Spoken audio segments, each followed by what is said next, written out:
하는데요. 인스타그램, 블로그, 유튜브 중 어떤 게 제일 효과가 있을까요? 오늘은 나에게 가장 효과적인 마케팅 플랫폼 찾는 법과 각 공략법을 실제 사례와 함께 알려드리겠습니다. 사실 어떤 거 하나가 가장 좋다 이렇게 말씀을 드릴 수는 없습니다. 왜냐하면 내가 파는 제품이 뭐냐에 따라서, 내가 파는 서비스가 뭐냐에 따라서, 그리고 내 제품을 구매할 고객이 누구냐에 따라서, 혹은 내 성향, 그리고 내 상황에 따라서 이 답은 다 달라질 수 있기 때문인데요. 시간이랑 예산이라는 게 다 한정이 돼 있잖아요. 모든 사람이 다. 그러다 보니까 우선순위를 잘 정해서 내가 먼저 해야 될 게 뭘까를 생각을 해보는 게 필요합니다. 그렇다면 답변이 나왔죠. 아, 그러면은 우리에게 우선순위를 세웠을 때 우리가 제일 먼저 해야 될 채널이 뭘까? 이거에 대해서 먼저 고민을 해보는 과정이 필요하다라고 생각을 하시면 될 것 같아요. 제가 지난달에 컨설팅을 해드린 업체가 있어요. 처음에 문의가 왔을 때는 그냥 인스타그램 마케팅을 배우고 싶다라고 하셨거든요. 근데 제가 전화로 상담을 해보니까 아, 이 대표님이 지금 당장 인스타그램을 해야 되는 상황은 아닌 것 같다라고 생각이 들어서 블로그랑 유튜브를 그냥 먼저 해보시는 게 더 좋을 것 같다라고 말씀을 드렸어요. 우선 이 대표님이 하시는 사업이 뭐냐면 B2B 사업을 하시는 대표님이셨고 식품 개발을 해드리는 그런 업종에 계신 대표님이셨어요. 그러다 보니까 이 대표님도 이 사업을 되게 멀리까지 이미 확장해서 생각을 하고 계셨던 거예요. 왜냐면 내가 그 식품을 개발해주는 그런 업체를 만났을 때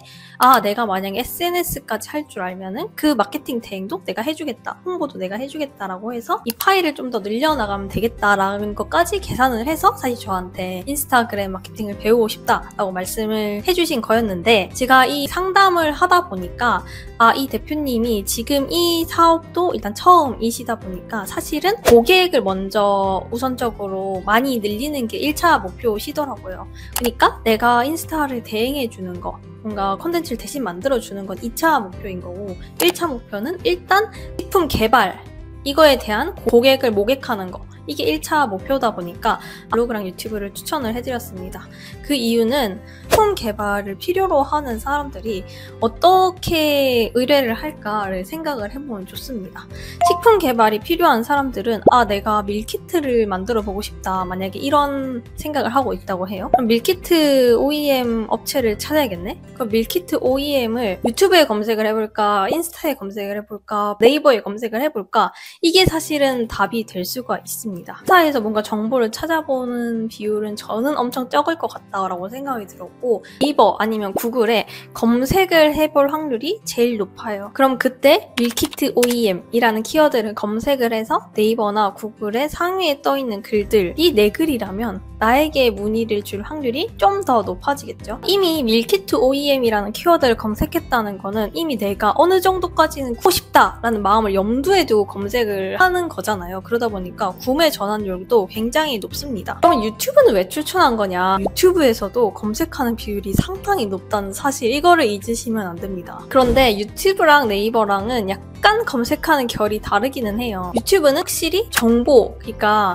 아, 내가 밀키트를 뭔가 만들어 보고 싶기는 한데 밀키트를 만들려면 어떻게 해야 되지? 라는 기본 정보, 약간 지식적인 부분들이 필요하신 분들, 그러니까 그런 걸 공부하고 싶다는 마음이 드시는 분들이 검색하는 비율이 좀 더 높습니다. 네이버는 약간 그 두 가지를 다 가지고 있는 거죠. 아, 이 업체는 어떻게 찾지? 어떤 업체가 좋지? 이런 거를 궁금해 하시는 분들도 있고 아, 진짜 밀키트 OEM은 어떻게 하는 거지? 어떻게 사업을 할 수 있지? 이게 궁금하신 분들도 있고 이 두 가지를 다 품고 있는 게 네이버. 그래서 저는 이거 두 개 채널을 추천을 드렸고 하지만 한 번에 이걸 다 또 시작을 하실 수 없다 보니까 처음에 일단 블로그를 먼저 해보시고 그 다음 유튜브, 그 다음에 인스타그램을 해보시는 그 과정을 추천을 드렸습니다. 글루텐 프리 디저트를 창업하시는 대표님께는 네이버 블로그를 운영하라는 말씀을 드리지 않았습니다. 그 대신에 인스타그램과 스레드 운영을 추천을 드렸어요. 여기까지 얘기 들으셨으면 눈치를 채셨을지도 모르겠어요. 블로그, 인스타, 유튜브 이 세 개 채널 중에서 내가 운영해야 되는 채널을 정하는 기준은 이미 지금 답변을 드렸거든요. 그 답변의 기준은 뭐냐면 바로 내가 아니라 우리 고객들이 어떻게 우리를 찾느냐에 달려 있습니다. 물론 다시 한번 말씀을 드리지만 모든 채널을 다 할 수 있으면 사실 가장 좋겠죠. 그리고 B2B라고 해도 인스타그램이 필요하지 않다 이 말씀을 드리려고 하는 것도 아니고 오히려 인스타그램이 잘 맞으실 수도 있어요. 그렇지만 보통은 보통은 관여도로 많이 끌 편이에요. 관여도라 하면 무엇이냐면 관여도는 소비자가 제품이나 서비스 구매 과정에서 느끼는 개인적인 중요성, 그리고 관심, 관여 수준, 이거를 의미합니다. 그래서 고관여 상품들은 구매 전에 정보 탐색을 되게 많이 하고 검토를 많이 하는 상품이라고 생각을 해주시면 되는데, 대표적으로는 집이나 자동차, 보험 같은 것들이 있습니다. 저관여 상품은 되게 직관적이고 충동적인 구매가 일어날 확률이 높은 상품인데요. 일상적으로 사용하는 제품, 상품이 될 수도 있고, 또 재구매가 꾸준하게 발생할 수 있는 상품, 그리고 가격이 비교적 저렴한 상품을 의미합니다. 그럼 이제 채널별로 한번 살펴보겠습니다. 먼저 블로그입니다. 우리는 보통 어떨 때 블로그를 쓰나요?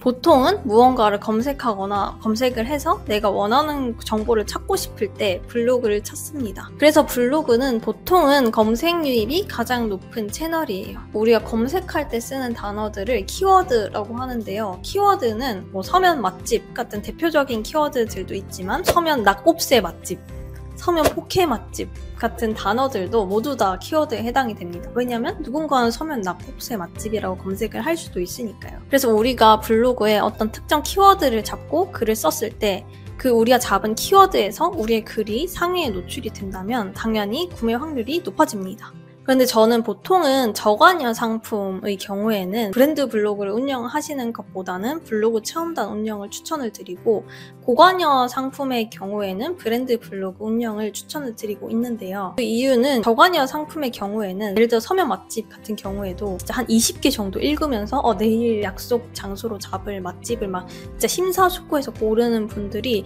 사실 많지는 않습니다. 맛집이라서 그런 게 아니라 서면 상견례 맛집의 경우에는 좀 다를 수 있죠. 그래서 보통의 그 저관여 상품의 경우에는 위에 있는 글들 몇 개 쓱쓱 읽어보는 정도로 정보 탐색을 마치는 경우가 많습니다. 그렇기 때문에 일단 리뷰 수가 많으면 뭔가 인기가 많은 곳인가 보다 라고 생각을 하고 결정을 할 확률도 높고요. 두 번째로는 저관여 상품이다 보니까 사실 체험을 할 수 있는 사람들이 많잖아요. 콘텐츠 발행 수가 상대적으로 많은 편입니다. 이 말은 경쟁이 치열하다는 의미이기도 하죠. 이 말을 또 달리 얘기를 하면은 우리가 글을 썼을 때 상위에 노출이 되기 어렵다라는 말로도 해석을 할 수가 있습니다. 그래서 이 키워드에서 상위에 노출이 되기 위해서 블로그를 꾸준히 키운다? 라고 하기에는 사실 시간이 너무 많이 들죠. 그렇기 때문에 사실은 상위 노출 확률이 높은 체험단 분들께 부탁을 먼저 드리는 게 쉽다라고 생각을 하고요. 반대로 고관여 상품 같은 경우는 구매를 결정하기 전에 정말 리뷰를 꼼꼼히 많이 읽어봅니다. 다양한 정보들을 좀 얻어야 이게 구매에서 실패 확률이 낮아지니까요. 유용하다라고 느낄 만한 글을 만난다면 그 업체에 대한 신뢰도가 급상승하게 됩니다. 이거 내가 진짜 찾던 정보인데 이제 드디어 알려주는 곳을 찾았다라는 느낌이 드니까요. 그런 이유로 사실 저는 브랜드 블로그를 좀 더 추천을 드리고 있습니다. 전문적으로 깊게 알려주는 글일 때 좀 더 신뢰도가 높아지고, 신뢰도가 결국에는 문의로 이어질 수 있기 때문입니다. 두 번째 채널은 유튜브입니다. 유튜브는 사실 이게 두 가지 시청 양상을 보이는데요. 첫 번째로는 그냥 홈 화면에 뜨는 영상들 시청하는 거. 요거는 그냥 유튜브가 내가 평소에 보는 영상들을 약간 그 학습을 해서 나의 관심사에 맞는 영상들을 앞부분에 노출을 시켜주는 거죠. 두 번째는 검색해서 뜨는 영상을 보는 겁니다. 사실 마케팅을 한다라고 했을 때는 앞서 알고리즘에 노출되는 거는 우리가 뭘 어떻게 한다고 해서 사실 그게 결정이 되지는 않아요. 하지만 검색 노출 같은 경우는 물론 이것도 쉽지 않지만 우리가 어떤 키워드를 잡고 제목을 쓰냐, 어떤 주제로 영상을 만드냐, 이거에 따라서 승산이 있긴 하거든요. 내가 전문 지식을 깊게 알려줄 수 있다, 고객이 궁금해하는 정보를 영상으로 풀 수 있다 라고 했을 때 정말 승산이 있는 채널입니다. 마지막 인스타그램입니다. 저는 개인적으로 인스타그램이 제일 어려운 채널이라고 생각을 합니다. 왜냐하면 유튜브랑 네이버는 들어가는 사람의 목적이라는 게 이미 내가 어느 정도 정보를 습득할 마음가짐을 가지고 접속을 하거든요. 근데 인스타그램은 그렇지가 않아요. 그냥 시간 날 때 그걸 꺼있나? 라는 생각이 들 때 그냥 켜는 채널이 인스타그램이기 때문입니다. 그래서 제가 마케팅 채널을 운영을 한다고 해서 사람들에게 유튜브 마케팅 하려면 고객들이 궁금해하는 정보를 알려줘야 분야만 합니다 라고 얘기를 해봤자 사람들은 그냥 넘깁니다. 그래서 인스타그램의 핵심은 뭐냐면 우리 분야에 관심이 없는 사람도 관심을 가지게끔 이야기를 잘 푸는 능력이 필요해요. 최근에 그 운동 영상을 만드시는 분이 계셨어요. 근데 이 분이 영상을 유튜브 쇼츠랑 그 인스타그램 릴스 두 채널에 업로드를 하신 거예요. 근데 유튜브에서는 그래도 조회수가 어느 정도 나오는데 인스타그램에는 조회수가 진짜 너무 안 나온다 라고 고민을 얘기를 해주시는 거예요. 근데 제가 보니까 그 이유를 알겠더라고요. 유튜브에서는 이런 5분 활동 루틴만 알려줘도 충분히 가능한 거예요. 왜냐면 유튜브는 저 같은 경우도 뭔가 스트레칭 하고 싶다 하면은 뭐 10분 스트레칭 이런 거 검색해서 찾아서 보거든요. 그러니까 이 말은 내가 이미 스트레칭을 할 마음이 있다라는 뜻이잖아요. 근데 그래서 그런 사람들, 찾는 사람들에게 노출이 된다 하면은 승산이 있는 거니까. 인스타그램은 그렇지가 않아요. 그래서 영상 앞부분에 이 영상을 봐야 하는 이유에 대해서도 설명을 해줘야 되는 거예요. 그게 어떤 느낌이냐면 그냥 5분 영상, 5분 활동 루틴을 먼저 알려주는 게 아니라 와 대박인데요. 저 이 동작 하나로 20kg도 빼고 완전 장원영 팔뚝 됐어요. 뚝살 없애버리는 5분 루틴 제가 지금 바로 알려드릴게요. 하고 시작하는 느낌이라고 생각을 해주시면 될 것 같아요. 핵심은 내가 이런 말을 해도 되는 사람이다. 이 영상을 너가 봐야 하는 이유에 대해서 앞부분에 설명을 명확하게 하고 본론으로 들어가야 된다는 의미입니다. 그래서 사실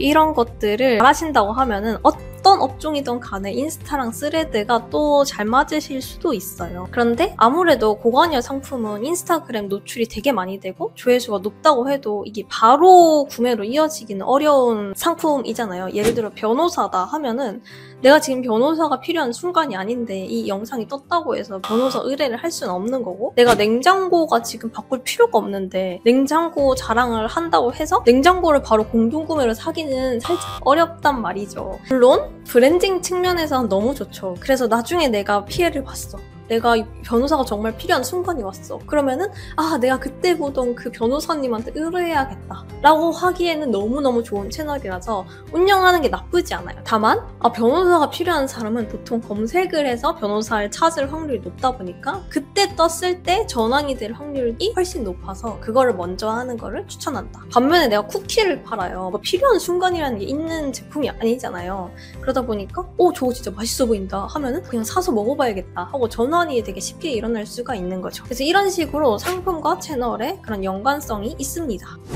오늘은 이 3개 채널을 좀 얕게 넓게 다룬다고 깊게 내용을 다루지는 못했는데요. 만약에 필요하시다면 댓글 남겨주시면 어떤 채널은 어떻게 운영을 해야 된다 하는 것까지도 좀 알려드리는 영상을 준비해 보도록 할게요. 처음 사업을 하시거나 콘텐츠를 만드시는 분들한테 영상이 도움이 되었길 바라고, 나에게 맞는 방향으로 인스타그램을 좀 꾸준히 해보고 싶고 누군가가 좀 내 콘텐츠가 어떤지 피드백을 해주면서 하나씩 만들어 보고 싶다 하시는 분들한테는 11월에 시작인 단단첼도 추천을 드립니다. 단단첼에 대한 내용은 제가 아래 설명글에 좀 적어두겠습니다. 오늘 영상이 도움이 되셨다면 좋아요, 댓글, 구독, 알림 설정으로 저를 응원해주세요. 그럼 오늘도 모두 성공한 하루 보내세요. 안녕!